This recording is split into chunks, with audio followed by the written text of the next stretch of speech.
Good morning, everyone. Archbishop Richard Gagnon here. This is our Friday report. Thank you very much for joining us this morning. The date is June the 3rd. We are in the month of June, and so moving forward towards warmer weather, please God. We can pray for that for sure. This coming Sunday, we have Pentecost Sunday, of course. It's the last day of Easter. I'm doing confirmations at the cathedral this coming Sunday. Looking forward to that very, very much, as well as celebrating with a charismatic group in Winnipeg called El Shaddai, who come from the Philippines, and they're celebrating their 30th anniversary at St. Patrick's Parish in the afternoon at 3 o'clock. And so, speaking of confirmations, I've been moving around, as I said in last Friday's report, and it's really been a bit of a pleasure because it's been over 2 years now since I've managed to get into the parishes, many of the parishes in the rural areas, and to meet people once again, people coming back to church. People are excited about being in community, and it's a very joyful occasion. For example, last weekend I had the privilege of going up to Camperville and Duck Bay. And Duck Bay is a Métis community.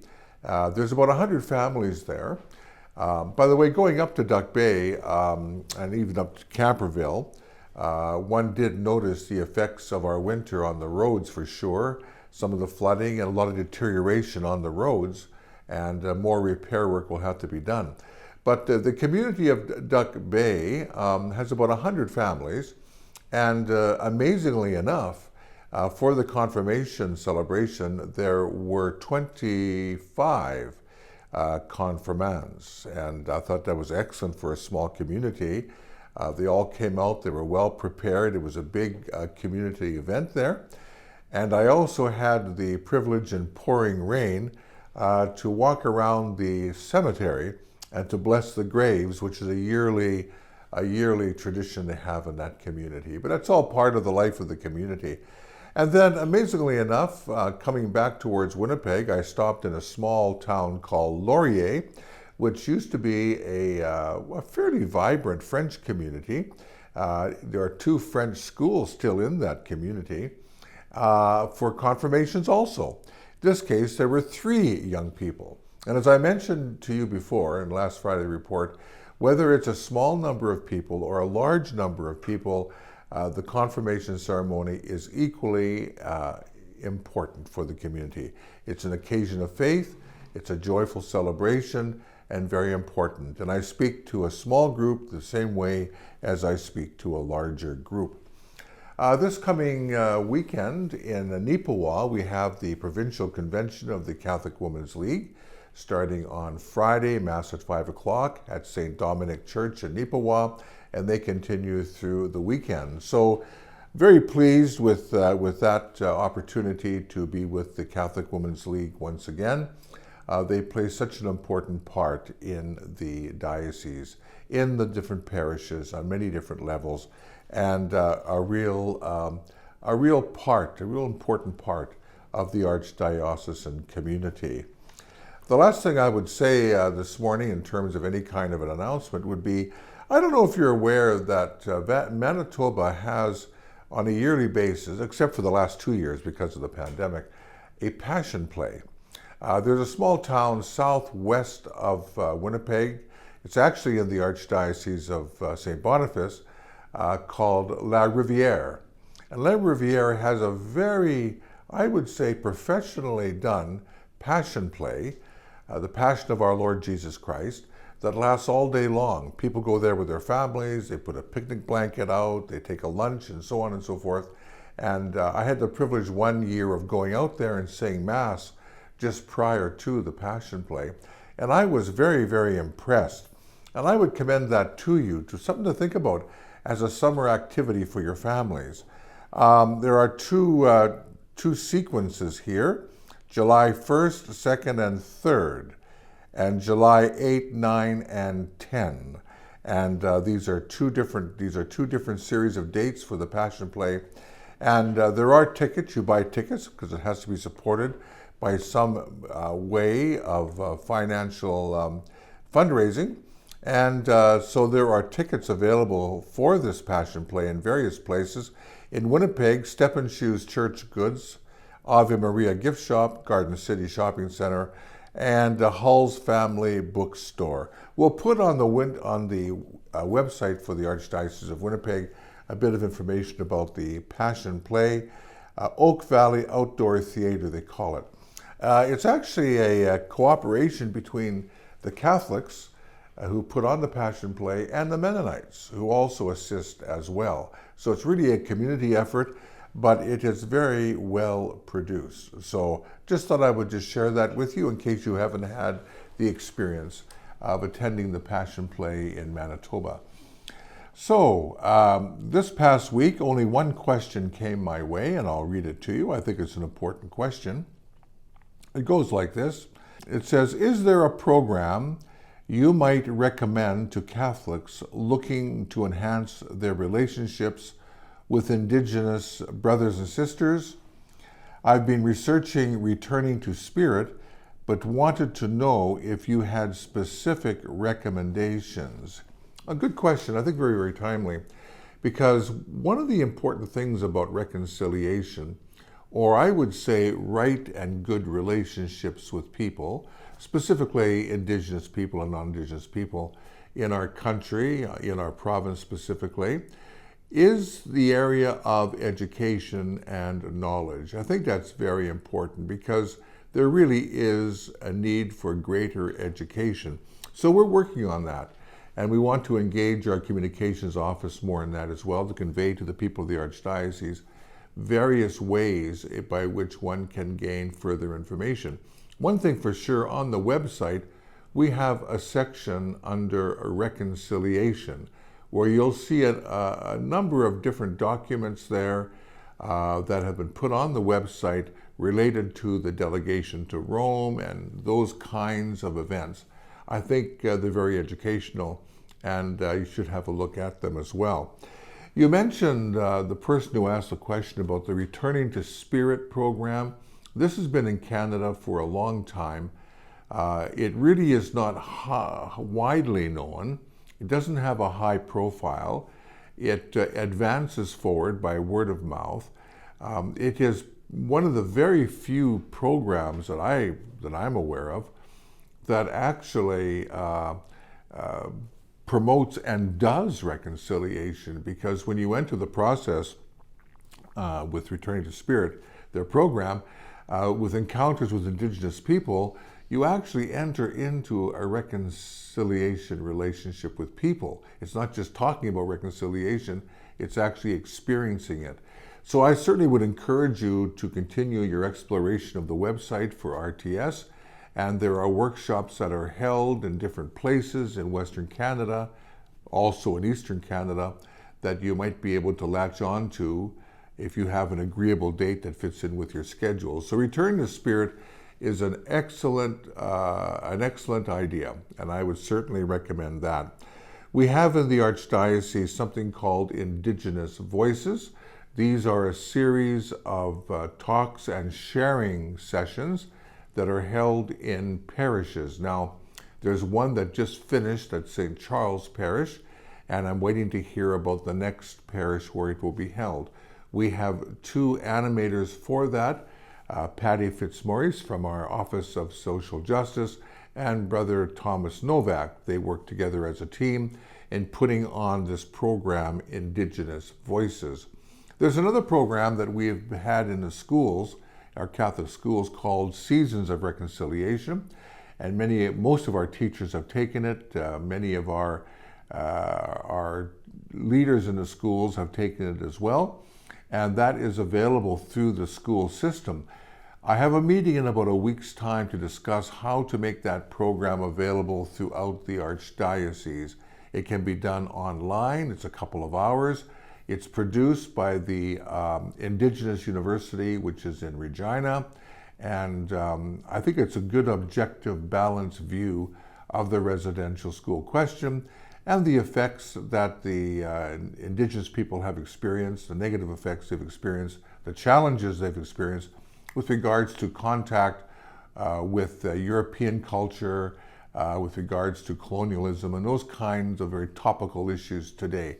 So I would just ask you to stay tuned for that, Seasons of Reconciliation. So thank you very much for the question. That's how I would approach your question today. Thank you. I thought today we would just for a moment just look a little bit at the question of communications. I did mention that last week, how important that is. You know, it occurred to me that we have in parishes from time to time, we have discussion groups on various important topics, such as the environment. People have approached me, can we look more deeply into Laudato Si, the Pope's encyclical on the environment, or the pastor would give permission for this to occur in the parish, and people would have discussion groups on that important topic. That's very, very good, and I encourage that in other topics as well. It occurs to me, though, that one of the most critical influences on our culture today that actually forms culture is the question of media and communications, and yet we are not studying it.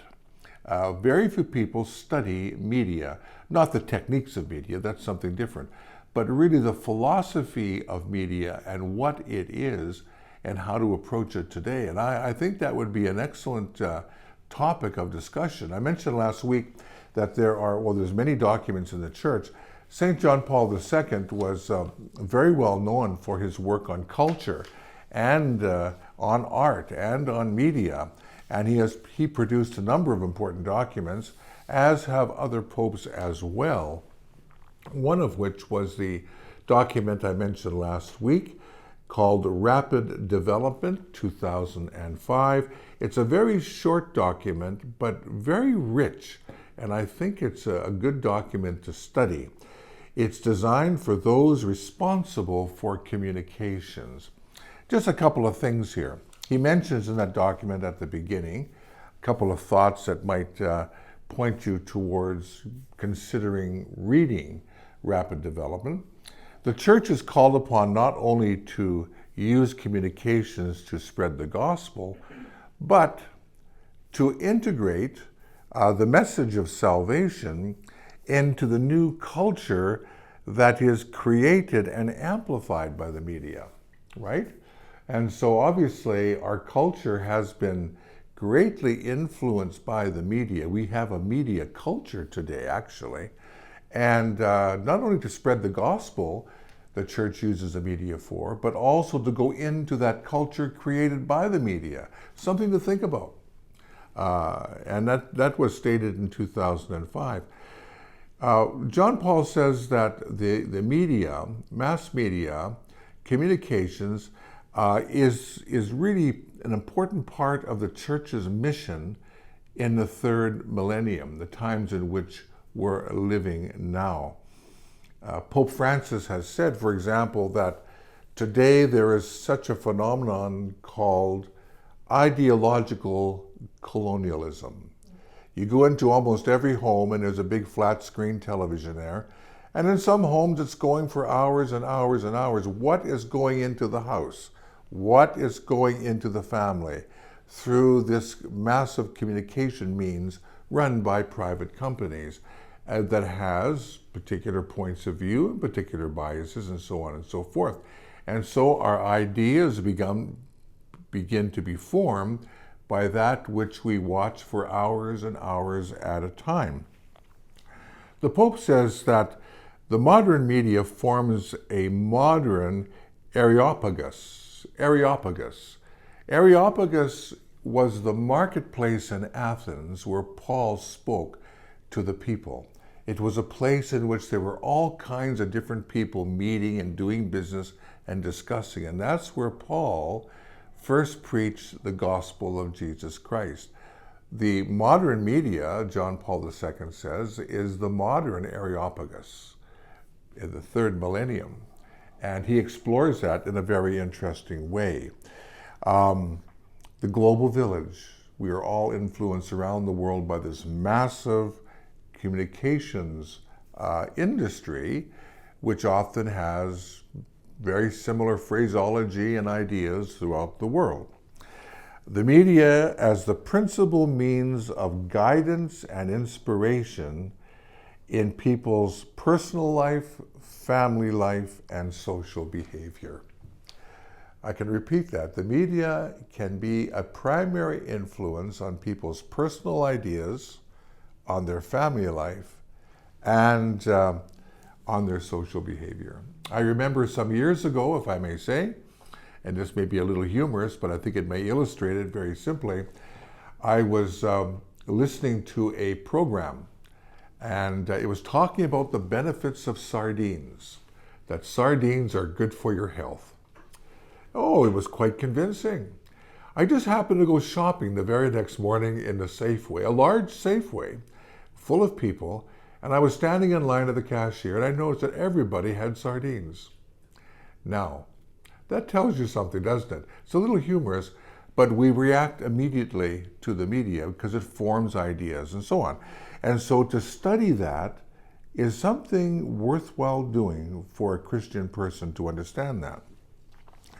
And then finally, the possibilities for modern media. Mass media can, and I'm quoting, and must promote justice and solidarity according to an organic and correct vision of human development. It is possible that the media can do this by reporting events accurately and truthfully, analyzing situations and problems completely, and providing a forum for different opinions. That is possible, but we both know that that is lacking in our media culture today.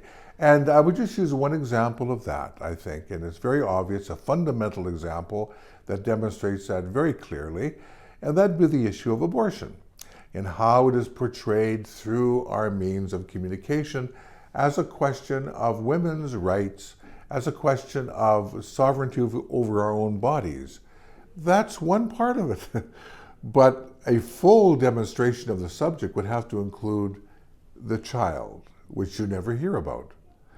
Media can be truthful, it can be analytical, it can present the whole picture much more successfully. And that's an important part and challenge that we have. And he also mentions finally that the media is in need of Christ's redemption. The Bible, the scriptures, form a special code of communication. There has been no more successful form of media communication than the Holy Scriptures themselves. They teach us how to communicate with God and how to communicate with one another, don't they? And then that document explores the relationship between scriptures and modern communications, and also how we are to be influenced by scriptures in the way that we approach modern communications. Well, there's a few ideas. I can go on and on. I'm sure this Friday report should not be too long, but it just gives you a bit of a taste of some of the ideas that are worthy of discussion at some point, or perhaps reading and for information in the area of modern media through the documents of the Church. And I would refer to you the document called The Rapid Development by St. John Paul II, 2005, to those responsible for communications. So I'd like to right now just have a little chat with our Director of Communications, Janelle, who is with us today, and she's going to share with us a little bit about World Communication Day, which is May 29th.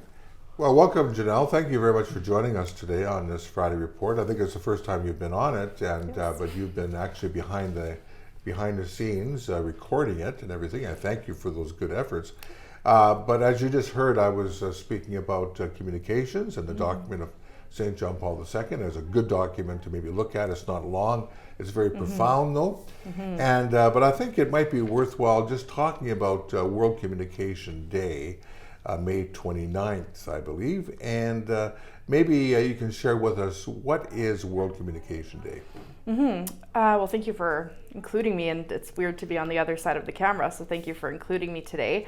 So as we know, there's, World Day for the Sick, and there's World Day for grandparents and the elderly, and there's always these initiatives by different popes. And there is a World Day of Communications, which took place this past Sunday on May 29th.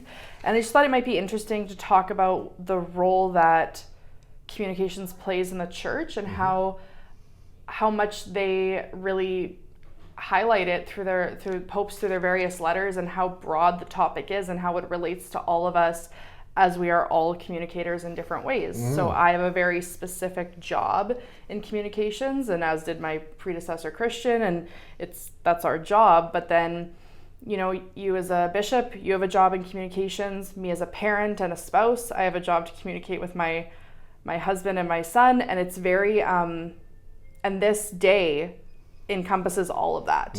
How we communicate in the workplace and among our peers, and how we must bring Christ into those communications with us. So I thought that was so interesting. And the fact that the World Day of Communications was first established 56 years ago.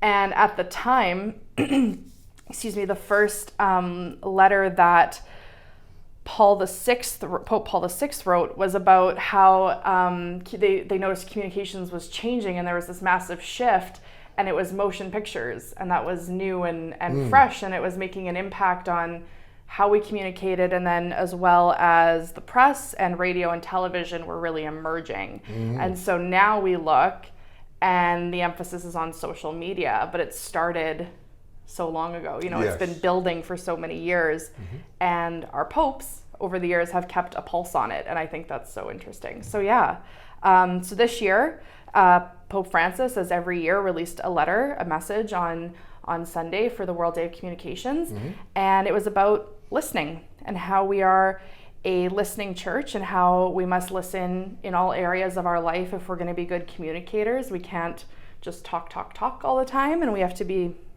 sure that we're listening to those around us and how essential that is for dialogue. Excellent.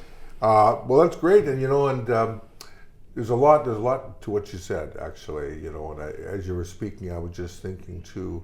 When you talk about communications, families, that's so important in family life. And that listening and sensitivity to the other, as a community of listening and of love. Definitely, that's an important part of this. We often forget about that, and that's person to person. It doesn't involve social media nowadays, because parents are often in contact with their kids through social media, but ultimately it's the FaceTime they spend together, right? And it's very important. So how would you describe your work here in the Archdiocese, Janelle, in the Office of Communications? I would describe it as my mission, my goal, which I hope is in line with the rest of the diocese, is to best communicate the work we're doing in this office, the work that our parishes are doing through various initiatives. We talked about true reconciliation efforts in this Friday report. We're communicating that out to the people. That's important, and maybe someone will watch this and say, oh, maybe I want to look to returning to spirit, and that influences, and that's an awesome influence to have. When we had Justine on to talk about life culture and the sanctity of life and things like that, that's communications that we do, hoping to bring a good message to people, and to also just share the work that we're doing. So that's something I take pride in and I like to be involved with.